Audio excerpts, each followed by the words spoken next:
Avant que la politique ne devienne ce lieu détestable et cynique où seul compte le rapport de force, les intrigues, la violence, la prédation, le meurtre et l'assassinat, comme l'a enseigné Nicolas Machiavel dans son fameux traité Le Prince. La politique était jadis portée par de nobles idées issues de la spiritualité osirienne, du fils de Ré, Osare, plus connu sous son nom grec, Osiris. Cette primordiale spiritualité, issue du matriarcat kamique de l'Égypte antique, avait pour fondement les 42 idéaux de la Maat.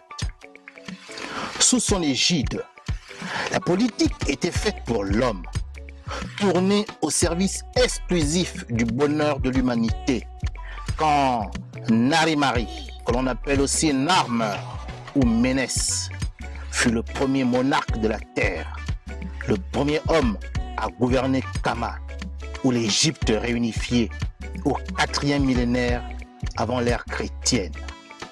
Nous, la jeunesse africaine décomplexée, compétente, consciente et agissante, avons décidé de faire de la politique en nous inspirant de nos brillants ancêtres africains.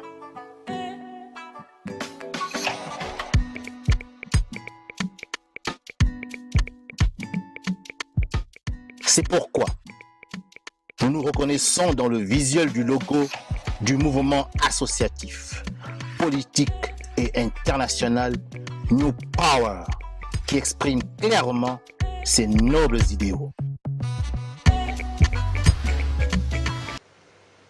Voilà donc les différentes institutions qui vont être mises en place entre 1848, c'est-à-dire dès la fin de l'esclavage, et jusqu'en 1959, soit près d'un siècle. Quel constat on fait? Un constat clair. Ces banques et ces instituts d'émission qui utilisent le franc français ancien sont au service exclusif de la colonisation et des intérêts français. La colonisation s'est substituée à l'esclavage, car l'esclavage était désormais prohibé. Et donc la France va mettre en œuvre des banques, des instituts d'émission de monnaie pour financer la colonisation. Et donc le franc français que nous utilisons en Afrique, entre 1848 et 1959, va devenir le franc CFA. Cette monnaie deviendra le franc CFA par la volonté de Charles de Gaulle. Mais avant d'expliquer pourquoi Charles de Gaulle crée la monnaie du franc CFA, je voudrais maintenant relever un caractère très important qui n'est pas souvent précisé aux Africains. J'entends le faire aujourd'hui. C'est le caractère nazi que la monnaie du franc CFA comporte. Le caractère nazi. C'est-à-dire la manière dont les Allemands se sont organisés monétairement pour occuper et dominer l'Europe. Un petit rappel historique. Pendant l'occupation allemande en France et en Europe, car comme vous le savez, l'Allemagne, par ses ambitions hégémonistes, a envahi la plupart des pays européens et grâce à la Blitzkrieg, est venue à bout très facilement des armées européennes, à l'exception de la Grande-Bretagne qui a certainement bénéficié de son caractère insulaire, car la Grande-Bretagne est une île. Il n'a pas été facile de faire traverser les Panzer Divisionen, c'est-à-dire les divisions de chars allemands, sur la Manche pour arriver sur la terre de Winston Churchill. Donc, à l'exception de la Grande-Bretagne, presque toute l'Europe était sous la botte nazie. Et cela de 1940 à 1944. Et que font les nazis pour assurer non seulement l'occupation, la domination, mais l'annexion des territoires européens, au grand rêve nazi d'Hitler? Ils mettent en place une monnaie binaire avec pour objectif de contrôler le compte, le change et les finances dans l'ensemble des pays. C'est ce que l'on a appelé le système d'occupation monétaire allemand, qui devait assurer A, des monnaies pour les troupes allemandes, car il fallait payer les Allemands, les guerriers allemands, les soldats allemands qui partaient à la guerre. Il fallait également payer les fonctionnaires qui, à la suite donc des militaires, prenaient possession des différentes structures et différentes institutions des pays qui avaient été conquis. Donc, ce système devait assurer la monnaie pour payer les troupes allemandes et les fonctionnaires. 2. Ce système devait également assurer des monnaies pour pallier à l'effondrement productif. Car lorsqu'il y a une guerre, il y a forcément des dégâts. Et donc, la production est plus ou moins altérée, voire arrêtée. Or, l'Allemagne avait besoin des économies locales pour continuer à financer son occupation. Donc, il fallait des monnaies pour pallier à l'effondrement productif des économies nationales qui étaient désormais mises sous tutelle allemande. 3. Il fallait assurer des monnaies d'occupation. Oui, il y avait des activités économiques, il y avait des activités domestiques. Il fallait une monnaie pour que les différents peuples qui étaient désormais sous tutelle, sous l'imposition, sous domination allemande, puissent vivre. Et il fallait utiliser pour cela la monnaie allemande, en plus de la monnaie locale. Et il y avait les monnaies d'annexion. Ce sont les peuples qui allaient finalement intégrer le Reich. Et donc ces monnaies-là devaient évoluer vers le Reichsmark. Donc, dans le système d'occupation monétaire allemand, il y avait ce qu'on appelait la Reichskreditkassen, la caisse de crédit du Reich. C'est elle qui produisait les différentes monnaies qui étaient utilisées en même temps que les monnaies locales. Quel était donc l'objectif de ce système d'occupation monétaire allemand? D'abord, il fallait subordonner le système monétaire du pays occupé à celui de la monnaie du Reichsmark. Donc, un cloisonnement strict entre, d'une part, le Reichsmark et les Reichskreditkassen. Cela, il faut le dire, était très judicieux. Pourquoi?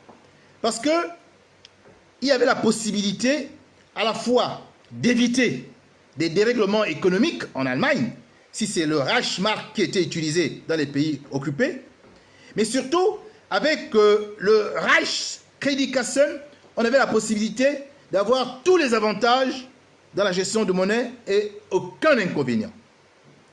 Et les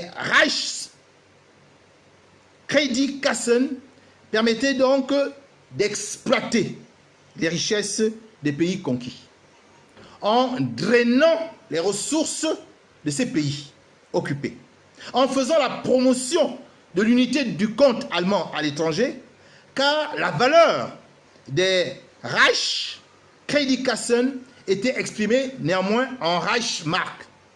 Il y avait donc une soumission de l'unité de compte national du pays occupé à la monnaie du mark allemand, par étalonnage au mark, bien entendu. Lui-même, il s'appuyait sur un étalon travail. Le mark lui-même était étalonné sur étalon travail. Et l'Europe qui était occupée et qui utilisait le mark devait désormais travailler au profit de l'Allemagne. Il y a eu donc une mise en coupe réglée de l'Europe qui était canalisée par le système de compensation tenu par la caisse centrale qui siégeait à Berlin. Voilà le système d'occupation monétaire allemand dans toute l'Europe conquise et les objectifs que ce système s'était assigné. Quel constat pouvons-nous faire? Pardon. Excusez-moi. Je bois un petit peu d'eau. Ce sont les ennemis france-africains qui ne veulent pas que je m'exprime.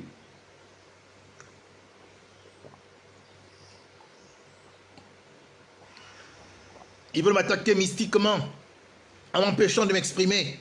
Mais heureusement, j'ai ma bouteille d'eau pour pouvoir continuer le combat verbal que je livre dans le cadre de ce direct. Donc, je viens de vous présenter le système d'occupation monétaire allemand tout au long de l'occupation de l'Europe par l'Allemagne nazie.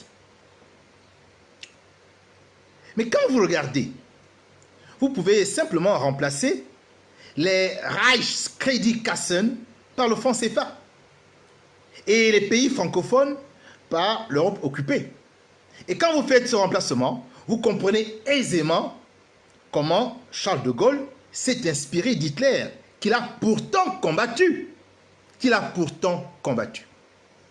Hitler avait découplé, d'une part, la monnaie allemande, qui devait être exclusivement utilisée en Allemagne, et d'autre part, les Reichskreditkassen que l'on utilisait dans toute l'Europe occupée.